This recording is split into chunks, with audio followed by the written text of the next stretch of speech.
नमस्कार, मैं हूं विनय सिंह। आपका बहुत बहुत स्वागत है। आज बात करेंगे ईडी के बारे में, जो सबसे ज्यादा चर्चा में होता है कि ईडी में आपके घर में अगर कोई ज्वाइन करना चाहे तो कैसे कर सकता है, उनके कौन कौन से रैंक होते हैं ये बताएंगे। ये भी बताएंगे कि इतना सारा मुख्यमंत्री आखिर ईडी से क्यों डर रहे हैं।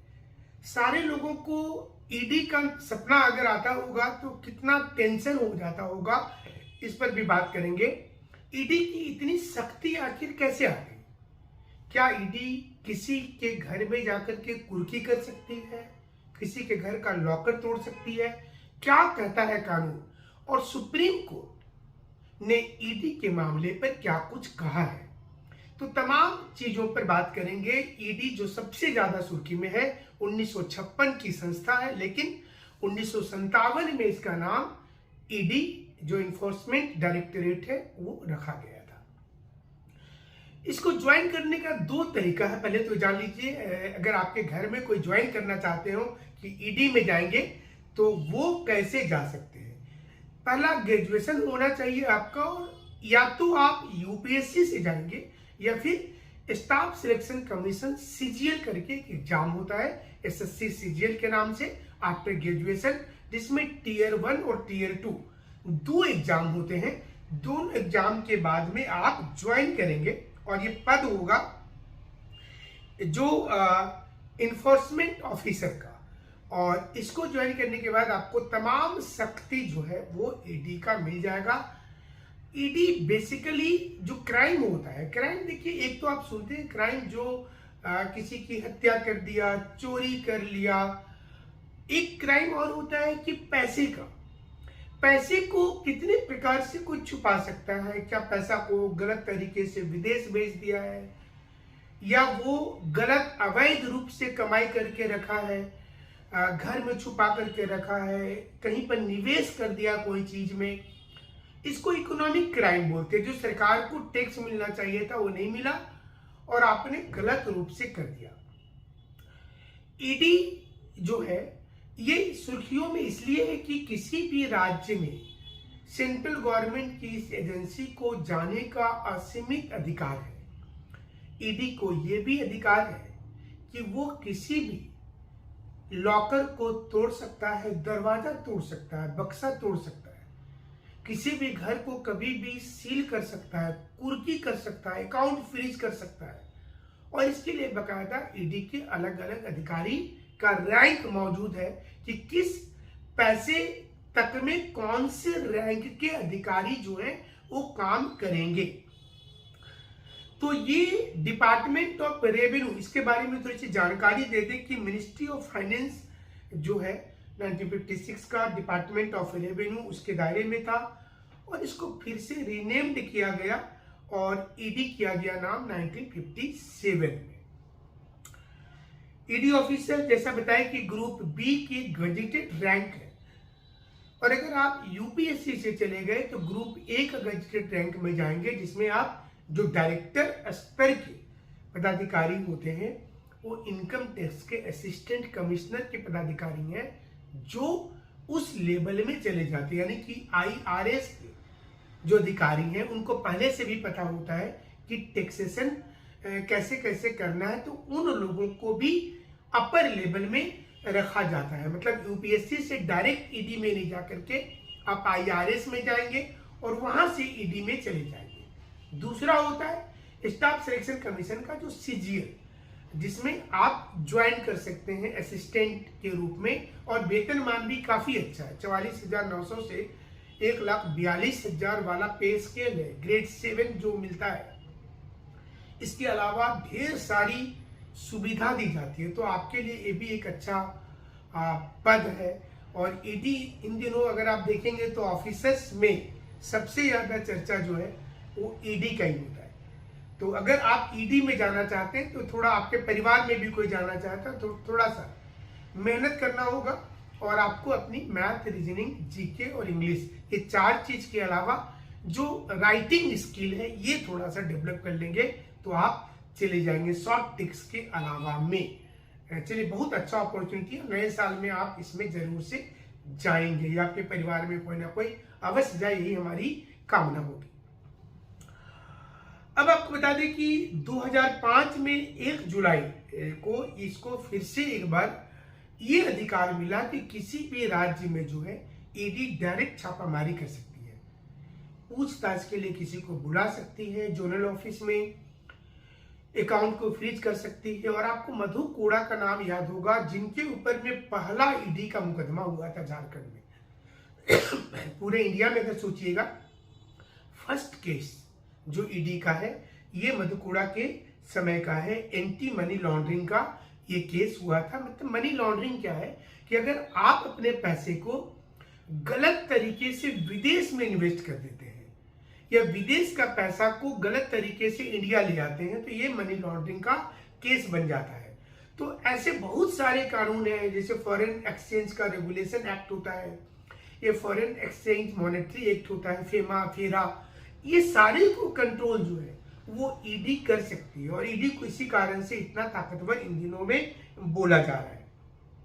हम इसकी कुछ शक्ति की आपको जानकारी दे रहे हैं और आप स्क्रीन पर भी इस समय में देख रहे होंगे कि जो शक्ति है ईडी का वो कौन कौन सी शक्ति है, इसको ध्यान दीजिएगा। इसके सेक्शन 17 में साफ तौर पे बोला गया है कि ईडी किसी भी बिल्डिंग में सर्च कर सकती है, किसी भी समय प्रवेश कर सकती है। इसके लिए इनको कोर्ट से कोई मतलब जो नोटिस होता है देने की जरूरत नहीं है, वहां से फिर से मतलब एंट्री करने के लिए कोई पावर को लेने की जरूरत नहीं। मतलब इसके पास एक स्वतः अधिकार है कि किसी के भी बिल्डिंग में वो किसी भी वक्त में एंट्री करेगा, सर्च करेगा। कोई स्थान हो, कोई वेसल हो या कोई गाड़ी है, इवन की एयरक्राफ्ट है, अगर जहाज में भी ये एंट्री कर सकता है। तो ये सारी चीजें 17 नंबर क्लॉज में है, जिसमें कि कोई क्राइम ये हुआ है, ऐसा इसको लगता है कि क्राइम हुआ है। जैसे आप देख रहे हैं कि सारे मुख्यमंत्री इन दिनों इतना डर रहे हैं, बहुत सारे मंत्री डर रहे हैं। तो इसका कारण यही होता है कि अगर आपने पैसे को गलत तरीके से अर्न किया है तो ईडी सीधा आपके पास में जांच के ले जाएगी, जिसको विपक्ष बोलता है कि केंद्र सरकार हमारी एंटी वर्क कर रही है। लेकिन ये समझिए कि ये संस्था आज की नहीं है, चाहे कांग्रेस हो देश में या बीजेपी हो, दोनों ने ईडी का प्रयोग जरूर से किया होगा और कर ही रहे हैं, ताकि जिससे लोग आज इतना चर्चा हो गया ईडी का कि ये अधिकारी नया कौन आ गया। ये नया नहीं, ये तो जब देश का हर कानून जारी हुआ, रीऑर्गेनाइजेशन ऑफ स्टेट एक्ट 1956 लागू हुआ, उस समय से ईडी कार्यरत है देश में। तो इसके दूसरे जो काम है कि मनी लॉन्ड्रिंग जो एक्ट 2018 है और फ्यूजिटिव इकोनॉमिक ऑफेंस एक्ट, मतलब आपने गलत तरीके से पैसे अर्न किया है, 2018 का 2 कानून है जो इन दिनों सुर्खियों में है। और यही कारण है कि लोग इससे बहुत ज्यादा अब डरना शुरू कर दिए।